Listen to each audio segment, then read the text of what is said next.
안녕하세요. 세라의 집에 오신 것을 환영합니다. 저는 미국 사는 여자 뮤지션입니다. 제가 유튜브 시작한 지 1년째거든요. 제가 30대 후반에서 40대로 이제 넘어가면서, 그리고 코로나가 또 닥치면서 느꼈던 점들이 몇 가지가 있어요. 그래서 오늘 그것들과 북튜버로서 느꼈던 것들, 이런 것들을 얘기를 한번 해볼까 합니다. 일단 제가 30대 후반부터 굉장히 가벼운 우울증세가 있었는데요.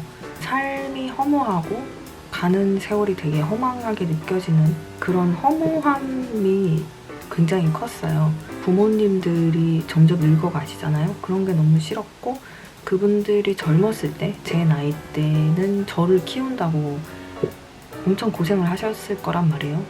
이런 이제 세월의 감에 관한 그런 허망한 느낌들이 저를 우울하게 만들었습니다. 그리고 또 한 가지는 이제 다 끝났다. 그래, 여기까지는 안 했다. 더 이상 내가 내 힘으로 바꿀 수 있는 것도 없고, 내가 이제껏 만들어 놓은 것들이 있잖아요. 제가 고등학교 때 철학을 전공하려고 해서 제 운명이 이렇게 갔겠죠? 그러다가 피아노를 쳐서 또 제 운명이 이렇게 갔겠죠? 그런 식으로 제 의지로서 운명을 바꿀 수 있었던 시간은 이미 지나갔다라는 것들이에요. 음악을 하고 있고, 그리고 또 미국에서 지금 살고 있잖아요. 평범하지는 않은 삶이죠, 어떻게 보면. 제가 한 10년이라도 더 어렸을 때는 의지로서 바꿀 수 있는 면들이 분명히 있었어요. 그런데 이제 40이 넘으니까 이런 것들이 이미 다 이제 확정이 됐다. 나는 이것을 살아야 한다. 에서 오는 그런 단념 같은 거. 굉장히 무상하죠, 인생이. 인생이 허망하고 좀 그런 거에서 우울감이 왔었어요.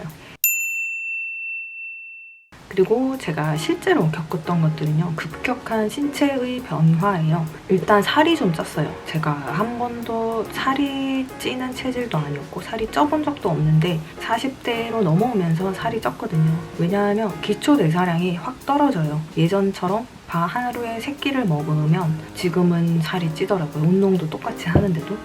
그리고 얼굴에 주름이 생기고 살이 처지는 게 느껴져요. 살이 없는데도 살이 처져요. 그게 느껴져요. 피부의 탄력도도 떨어지고요. 책을 읽는 것이 40대인 나에게 어떤 의미가 있을까에 대해서 제가 생각을 해본 적이 있거든요. 책을 읽는다 하면 온전히 나를 위한 시간이라고 생각이 됩니다. 좀 너무 진부한 얘기 같죠. 그런데 책을 읽으려면요, 나만의 조용한 공간이 필요해요. 그 공간에는 적절한 향기, 적절한 온도, 적절한 조명도 필요하고, 그러면서 그 공간 안이 나를 위한 것들로 꾸며지고 채워지는 거예요. 그리고 책을 읽는 그 순간, 그동안 내 손이, 내 눈이 이 책을 읽는 행위를 하고 있죠. 굉장히 주체성이 강한 행위예요. 고로 기킹을 할 수 없어요. 핸드폰을 할 수가 없습니다. 드라마 보면서 핸드폰으로 게임할 수 있거든요. 제가 그런 사람도 봤고. 그렇지만 책을 읽을 때는 그렇지 않아요. 내 생각이 딴 데로 갔다면 그걸 알아차리고 잠시 멈추었다가 생각을 정리하고 다시 그 전 페이지부터 읽으면 됩니다. 굉장히 주체적인 그런 활동인 거죠. 그래서 책을 읽으면 우울해지지를 않아요. 오로지 나를 위한 시간을 보내는 거에 익숙해지기 때문입니다. 핸드폰 하고 나면 우울해지시잖아요. 거기에는 나 아닌 다른 사람의 인생이 있고, 핸드폰 전원을 끄고 나면 허망해져요. 이게 김겨울님의 책 독서의 기쁨에도 이런 내용이 있었다고 기억이 되는데요. 하지만 책을 읽으면 거기에는 내가 있습니다. 책을 읽으면 읽을수록 더 많은 책을 읽고 싶어지고요. 호기심이 한번 생기면요, 삶에 대해서 다양한 각도로 볼 수 있는 능력이 생겨요. 삶을 여러 가지로 볼 수 있다는 것은 삶이 더욱 재밌어지고 흥미로워진다는 것을 의미하죠.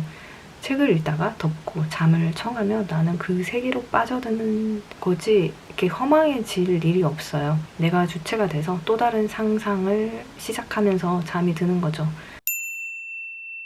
한국에 와서 제가 TV를 되게 많이 봤거든요. 갖가지 예능 프로그램을 보면 거기에는 내가 없어요.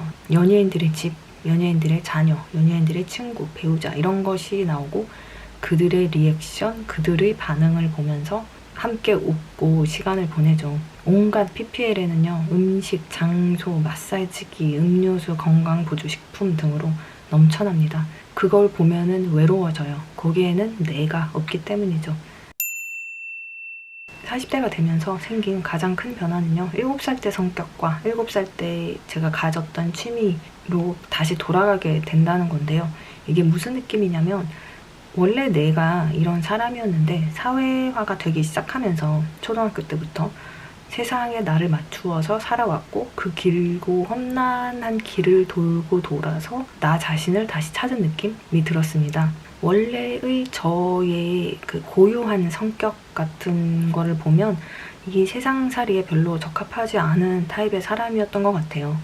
제가 INFJ에다가 되게 내향적이고 내향성이 93%거든요. 굉장히 높은 거죠. 그리고 HSP라고 해서 Highly Sensitive Person, 굉장히 민감한 타입의 사람입니다. 근데 저는 지금 다시 저 자신에 대해서 찾아가고 있거든요. 코로나가 왔고 이게 어떻게 책을 가까이 하는 시기와도 좋게 잘 맞물려서 책을 많이 읽게 되었습니다. 영어로도 책을 읽게 되었고요. 이게 미국에서 외국인으로 살면서 그것에 큰 힘이 되어주고 있어요. 하루 일과가 책 읽기, 피아노 치기로 대부분 이루어져 있는 제 삶이 조금은 단조롭고 지루할 때도 있지만, 만약 이것을 단조롭지 않고 지루하지 않음으로 바꾸고 싶냐고 누가 묻는다면 저는 절대 노라고 대답하고 싶어요. 그래서 오늘은 제가 저의 인생에 있어서 책 읽기란 무엇인가에 대해서 말씀을 드려봤고요. 그리고 40대가 되면서 어떤 일들이 펼쳐지는가에 대해서 먼저 그 시기를 넘긴 사람으로서 말씀을 좀 드려봤습니다. 오늘은 여기까지 할게요. 그럼 다음에 봐요. 안녕.